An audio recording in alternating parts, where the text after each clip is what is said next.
Welcome to Schools Challenge TV. Let's see how Christ Childerhouse wins a competition.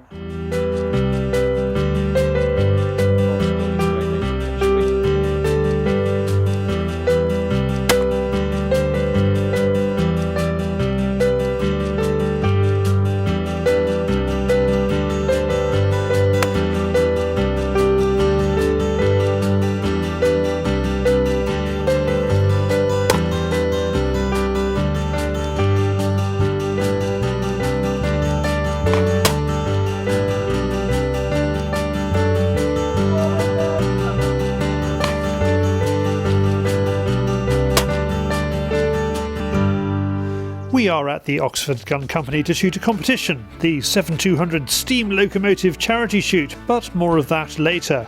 First up, how does a classy competition shot like Christ Childerhouse... Oh, this is horrible, isn't it? I know. As I was saying, how does Chris approach a competition? What are his tactics? We join him on his round and first up, find out how he reads a stand. I just want to see where they're coming from, basically get your pick-up point right, because I don't want to see how much lead he's giving it, because we all shoot different anyway. So just see where the first one comes out and where the second one comes out, so you can shoot the first one and be in the right place for the second one. That's basically, I'm not looking at all what lead he's giving the targets at all. It's, for most targets, if you hold the gun in the right place to start with, it's 90% of the job done straight away. If you're chasing the target, you invariably miss it. That's the theory. How did that stand go for Chris? It wants no lead, and I have to almost shoot behind it to kill it, which is weird. As the gun swing obviously takes you past it, and I find it quite hard to shoot that bird. I'm going to do stand 4 now, I think. Give that a blat. So off to stand 4 we go, and Chris is not taking these ones for granted either. Have a look at these again. These are a bit nasty. If you want to establish that sight picture in your head of what the clay looks like, don't hesitate to ask for it again. First one, left What? to right crosser. Bang. Second one, right to the left crosser. Okay.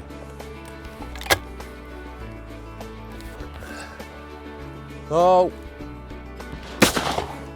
So how did that stand go? Chris gets technical. I think that's probably the hardest stand here, to be honest with you. Some very quick left to right green target and a steadier right to left target. I just ran it on both cards. And to be honest with you, if you're coming in for a good score, you'd be happy missing 1 or maybe 2 on there, being a 5-pair stand as well.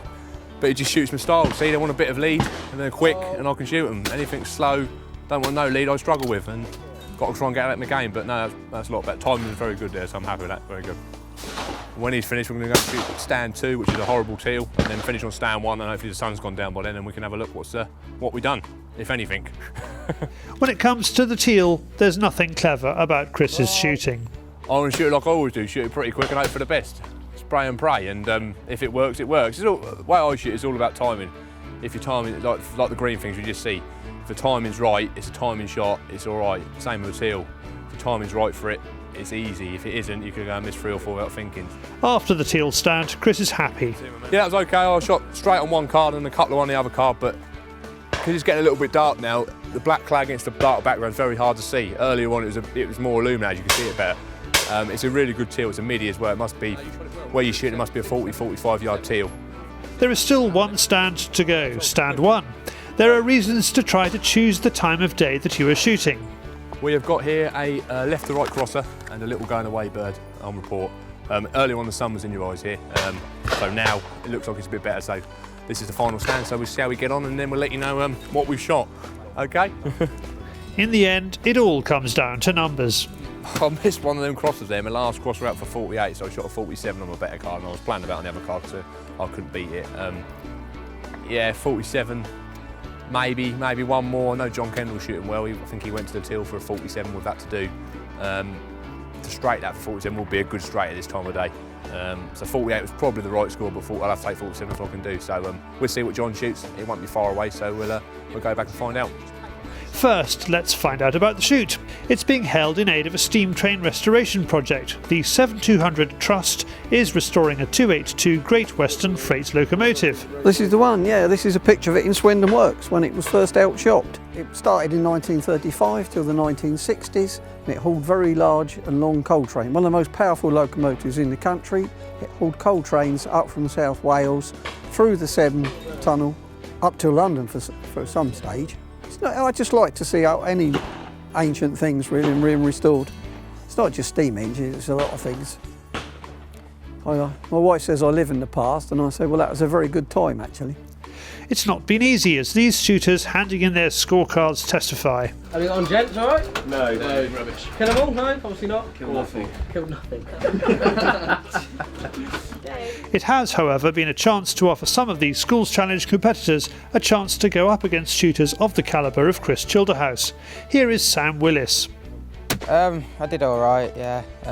Sort of messed up on the last stand really, but yeah, it was okay overall. I go to a breeding school.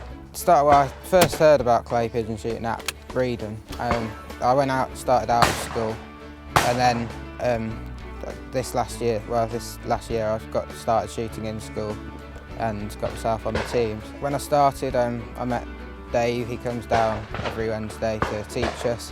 When I started, I had no experience at all. It's progressed a lot since I started at shooting at school. I play rugby, cricket, and that's about it really. Yeah. So I love shooting. I'm really glad I started. Yeah, I'm loving it. Yeah. Last year, David told me about the academy and said that I should apply, so I did. And of course, there's monthly training sessions, which have helped a lot with my shooting, and I've met different people that I wouldn't have met otherwise. There's a lot more opportunity to shoot as well.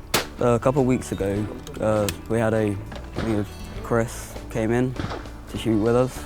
There was a lot of different ways to shoot targets that I'd otherwise have missed. Yeah, it is quite a rare thing to get such excellent guidance and teaching from people that have actually succeeded with their shooting. Dominic has already learned from Chris the importance of reading the stand. Well, before you shoot a target, you have the opportunity to study it when you see the free pair. Then from then, even if you shoot it wrong the first time, then you can adapt to what you shot and hopefully you can get it. Rather than shooting it in the same place over and over again, you got to change something every time, like the lead or the height you're shooting it at. I like to think that I was getting better as I went along, but I think I need a more trained eye to actually see. Back in the shop, Chris is keen to find out whether he is a winner. There's a bit of tension here, there is. What did John Kendall shoot? 45. Right, fair enough, there you go. So and what was in novice as well, were there?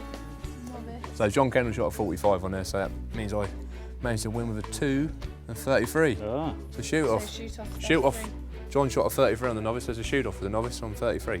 So it is congratulations, Mr. Childerhouse. Naomi Chapman wins the ladies with 33 out of 50 and James Lewis TSC under-21s with 38 out of 50.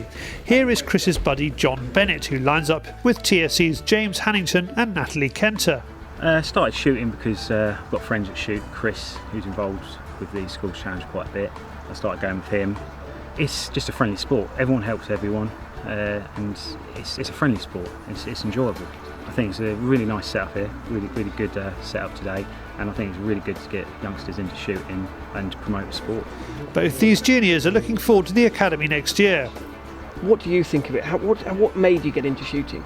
Well, I've been doing shooting at my school before because we've got a range there, and that's been great fun. And then I've done it with my family because I have a shooting family. My dad shoots, my grandpa shoots, and I've got into it from there. And then I've come along here and had some competitions, and it's just been really great fun. Yeah. And where do you want to take your shooting eventually? Well, my aim at the moment is to get into the academy and then go on with them. Well, I'm hoping to get into the academy here and maybe progress to Commonwealth level and see where it takes me. That's the Schools Challenge for you, always growing. It's a fast track to competition glory, and you can win some great prizes along the way. And now we have the Schools Challenge news. The final competition in the Schools Challenge Winter Series has taken place with Billy Bourne, Heather Dunmore and Matthew Beale, the winner of the men's, ladies and prep. This means the overall winners of the whole Winter Series can be announced, and they are Tom Scott with 179 out of 200, Heather Dunmore on 156 out of 200 and William Weaver with 172 out of 200.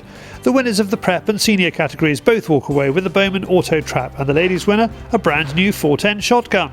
Amber Hill makes a guest appearance on Channel 5's television programme The Gadget Show. Host Jason Bradbury gets trigger happy up against sharpshooter Amber, who is one of Team GB's biggest medal hopefuls for the Olympics in Rio 2016.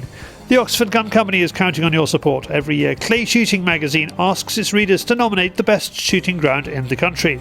Readers who take part are entered into a prize draw to win a 2-hour lesson including clays with the 1996 Sporting World Champion Carl Bloxham. To vote for the Oxford Gun Company, please visit clayshooting.com/competitions. It closes on the 16th of December 2014. And finally, get your granddad out shooting again. The International Clay Shooting Council has decided to introduce a super veteran category at all home international events from next year. Veteran category will see an age reduction to 55 years and super veteran will commence at 65 years. One of the TSC sponsors is the CLA Game Fair. The man responsible for that event, Tony Wall, recently came to a sponsors' day. Well, we're at Harwood House, which is in Yorkshire, West Yorkshire. The Game Fair's been there several times before. I think I've certainly done 2 and planned a 3rd there. So it's a fair distance away, but it has been well received that we're returning to the north, because it does give us the chance to bring in the Scottish element and the Yorkshire areas where people aren't so keen to come all the way down to the sunny south. It is crucial to the whole future of the countryside is that the young embrace it and enjoy it, and the more we can do, we encourage the youngsters to come. It is free for up to 16-year-olds to encourage families to come to actually enjoy and experience the countryside. So we will continue to do everything we can to encourage the youth. For more about the 2015 Game Fair, which will be at Harwood House in Yorkshire, go to gamefair.co.uk. Now, many TSC sponsors are outside the world of shooting sports altogether. And we're just looking for different interests for getting our boys into. And one of the ones that cropped up was clay pigeon shooting, just because I've been shooting for quite some time. He showed a bit of interest, so we brought him down to Oxford, and he had a lesson down here, really enjoyed it, and the instructors said he showed a reasonable talent for clay pigeon shooting, so I think he came back 3rd or 4th in his first ever competition, so it led on from there really. Well, he's gone on from strength to strength really. In the first winter series at Oxford here, he shot a 50 straight. Leading on from that, he got offered a scholarship to Breedon School to continue clay pigeon shooting as part of his school day, and now shoots twice a week in that down at Breedon and enjoys the school fantastically well. Yeah, really enjoys it there. I like to encourage him as much as I can. Last thing I want to do is push him in something he doesn't want to do. He's very driven in himself, so he's very keen to continue down here at Oxford, shooting the academy, and has just been selected and shot in the Target Tokyo first phase of that at Beverley Shooting Ground in East Yorkshire. Enjoyed that immensely with Great Britain coaches coaching him, so he's hoping to do well and carry on through that talent pathway if he can. That was Schools Challenge TV. I hope you've enjoyed this programme. For more information and anything you've seen in this programme, please find us on Facebook or go to our website.